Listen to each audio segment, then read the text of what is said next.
প্রচুরকের জন্য আমাদের ছকের প্রয়োজন হবে, উদ্দীপকে যা দেওয়া আছে শ্রেণী এবং গণসংখ্যা সেটাই, তাই আমরা ওই ছকটি আবার তুলেছি। এবারে এখানে প্রচুরক শ্রেণী কোনটা? প্রচুরক শ্রেণী হবে সর্বোচ্চ গণসংখ্যা যে শ্রেণীতে থাকে সেটিকে বলা হয় প্রচুরক শ্রেণী। তাহলে আমরা সর্বোচ্চ গণসংখ্যা পাচ্ছি এখানে 15, যা 50 থেকে 54 এই শ্রেণীতে আছে, তাহলে এটি প্রচুরক শ্রেণী। এখন প্রচুরক শ্রেণী থেকে প্রচুরক নির্ণয় করার জন্য আমাদের সূত্রটি আছে, সেটি হচ্ছে প্রচুরক সমান সমান L plus F1 by F1 plus F2 into H।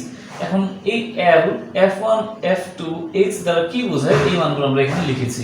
তো এখানে L হচ্ছে প্রচুরক শ্রেণীর নিম্ন সীমা, তাহলে আমরা দেখতে পাচ্ছি প্রচুরক শ্রেণীর নিম্ন সীমা হচ্ছে 50।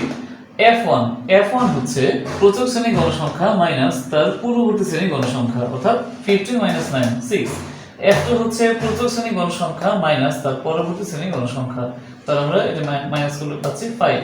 আর H হচ্ছে শ্রেণী ব্যক্তি, যা আমরা দেখতে পাচ্ছি 40 থেকে 44, 45 থেকে 49 এই শ্রেণী ব্যক্তিগুলো এখানে 5 করে আছে, তাই H এর মান 5।